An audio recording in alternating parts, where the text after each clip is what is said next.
राय सिंह राजपूत लिखे थो सुरला जंहिं लाइ सिंध सुर्गे थी। हो सिंध जे लोक परे शहर लाड़काणे में ॼाई हुई। हुन ॼमंदे ई सिंधू जे जल सुती पीती हुई। हुन जे कठोर क़िस्मत में वतन जे विछोड़े जी वहलूर लोहे कलम सां लिखियल हो। हुन जी अरड़ी ऐं चौथी आत्मा आद जगात खां सिर्फ़ सिंधियाणी हुई, पर मुक़दर जी मारी खे जनम भूमि जी जुदाई भोगणी पई। हू 40 साल अॻु सिंध छॾे वई हुई या छॾाई वई हुई।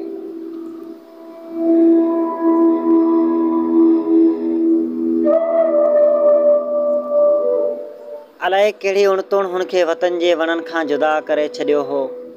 हू सदा लाइ सिंध छॾे वञी हिंद में थानी की थी हुई। वण मां जीअं टारी टुटे ईअं हू पंहिंजे वतन ऐं कुटुंब मां टुटी वई। सिंधू सां सबन जूं पहाड़ूं रूह पाताल में हूंदे बि हुन पंहिंजनि जी विछोटी भोगी आलियुनि अखियुनि ऐं थकल टुटल क़दमनि खां सिंध खे अलविदा कंदे हुन जी आत्मा उछंगार ॾिनी हुई। हुनजो रतो छाण रूह रहिजी वियो हो। जिंदड़ी जहिड़ी सिंधड़ी जे साह सरीकी सरज़मीन ते हिंद त रुगो हुन जे जिस्म वियो हो। हिकु अबला औरत जो डिॿड़ो ॾेल हू हिंद वई त सही, पर हुनजो सभु कुझु सिंध में रहिजी वियो। हिकु जहिड़ियुनि सहेलियुनि जो सजीलो साथ, सॻा भाइर, वतन जा वण वेड़ा, अबाणा घरड़ा सभु कुझु क़ुर्बान थी विया।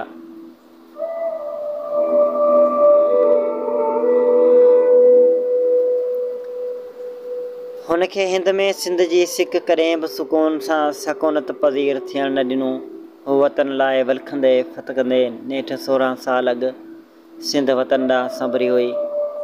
के आसूं उमेदूं खणी आई हुई पंहिंजनि प्यारनि सां मिलण लाइ। 24 सालनि जे तवील विछोड़े खां पोइ वरी उन पटनि ते पेर धरिया हुआ जिते हिन बालकपण वारा संदर ॾींहुं घारिया हुआ।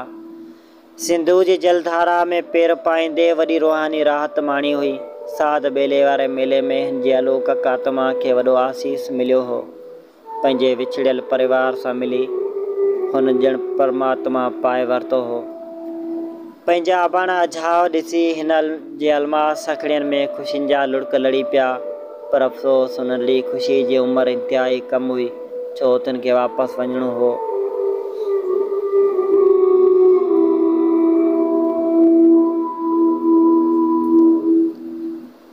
हू हाणे सिंध मां सदाईं लाइ टुटी चुकी हुई।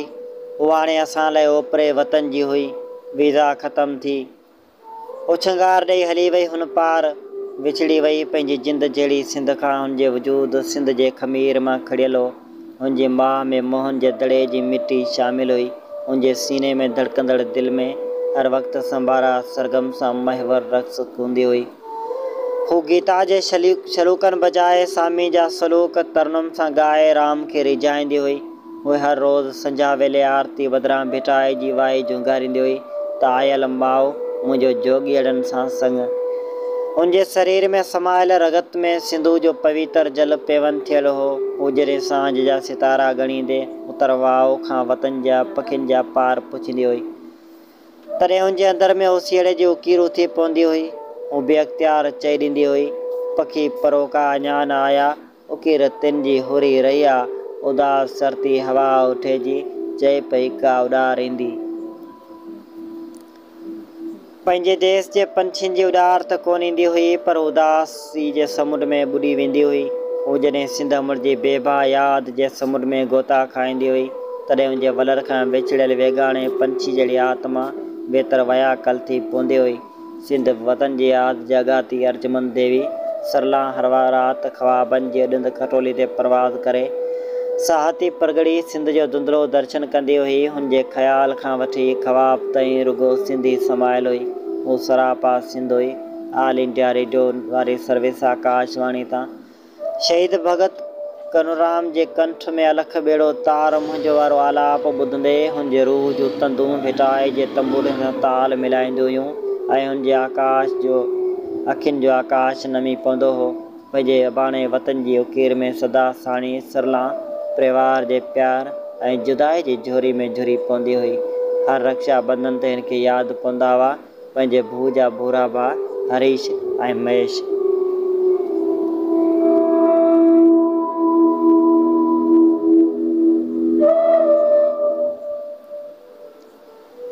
जिनखे राखड़ी ॿधण लाइ हुनजी दिलि तड़पंदी हुई पर कुझु बि करे नथी सघी। पंहिंजे भाइरनि सां मिलण माहौल हो, छो त बेख़ारदार तारनि जे हिन पार हुआ।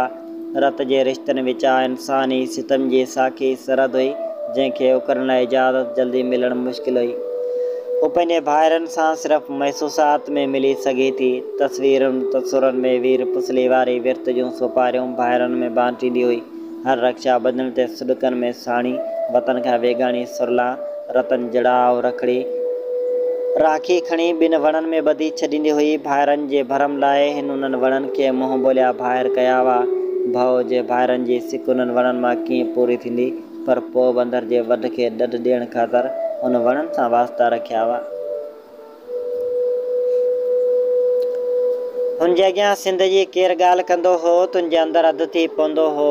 रूह रेला ॾेई रोंदो हो पंहिंजे मातर भूमि लाइ। तॾहिं हू पंहिंजे पासपोर्ट खणी वीज़ा लाइ अप्लाई कंदी हुई। ईअं अर्ज़ियूं ॾींदे ॾींदे हिन खे 16 साल थी विया, पर वीज़ा न मिली। 4 भेरा वीज़ा रद्द थी। नेठि 2014 वारी अप्रैल महीने में वीज़ा मिली ऐं संभरी निकिती पंहिंजे प्रीतम प्यारी सिंध ॾांहुं।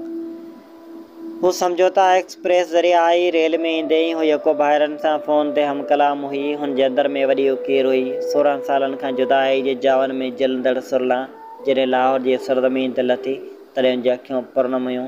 संदसि आजाल आया भाउ महेश कुमार खे ॾिसंदे भाकर में भरते वरितो हो। ॿई भाउ भेण हिक ॿिए खे चुमियूं ॾींदे रोईंदा ऐं सुरकंदा रहिया। 5 मिंट जे उन विसाल में अहिड़ी का वीर रही जो सिंधड़ी जे सुरला जो वजूद ई लुड़ी वियो। भाउ लाइ तड़पंदड़ भेण सिंधड़ी खां दूर लाहौर स्टेशन ते भाउ जे भाकर में सदा लाइ सुम्ही पई। शायदि विछोड़नि जी परपीच मार्गनि ते हलंदे हलंदे थकिजी पई हुई। हुन अवधी निंड करण ते चाही, या क़िस्मत वरी बि कलोर कयो जो अभाणे अजय ॾिसण वारी आख़िरी इच्छा बि पूरी न थी। सरला जो भाउ महेश चवे थो, मूंखां उहा बदनसीब घड़ी कॾहिं बि न विसरंदी जो वरे जे विछड़ियल भेणीअ मिलंदे हमेशह लाइ जुदा थी वई। सरला जो मड़ आख़िरी पलनि में शहीदनि जी सरज़मीन में प्रवेश करण लाइ वाझाईंदो रहियो, पर इंतिज़ामी मामला ईअं किथे था करण ॾियनि। सरला जो सर्द शरीर रोड रस्ते वापसि हिंदुस्तान रवानो कयो वियो। इहा भागण सरला जो सफ़र बस 24 कलाकनि में पूरो थियो। हू सिंध लाइ सिकंदी रही, हू सिंध लाइ भटकंदी रही, हू सिंध लाइ सुरकंदी रही। ॿई न मिली सघियूं। हुनजे अर्थी हिंदुस्तान वेंदे सिंध लाइ ॾाढो वाझायो हूंदो, छो त पर उन अणत्यागण वक़्त बि खे सिंधू जो पाणी नसीब न थियो ऐं न ई हू भाइरनि जे परिवार सां मिली सघे। 16 सालनि जी वॾी विछोटी खां पोइ ईअं आई, पंहिंजा प्राण ॾेई हमेशह लाइ हली वई। मार चाटरा सूबे जी सरज़मीन ते अग्नि संस्कार थियल सिंधीन सिंधड़ी जे सरला देवी पंहिंजे पोयां 2 पुट हिकु न्याणी सोगवार छॾी आहे। उन्हनि अंतम क्रियाक्रम कयो, जंहिंमें शरीक थियण ऐं भेण जी आत्मा खे श्रद्धांजलि अर्पण लाइ सरला जा 2 भाउर हरीश ऐं महेश वीज़ा लाइ अपीलूं करे रहिया आहिनि।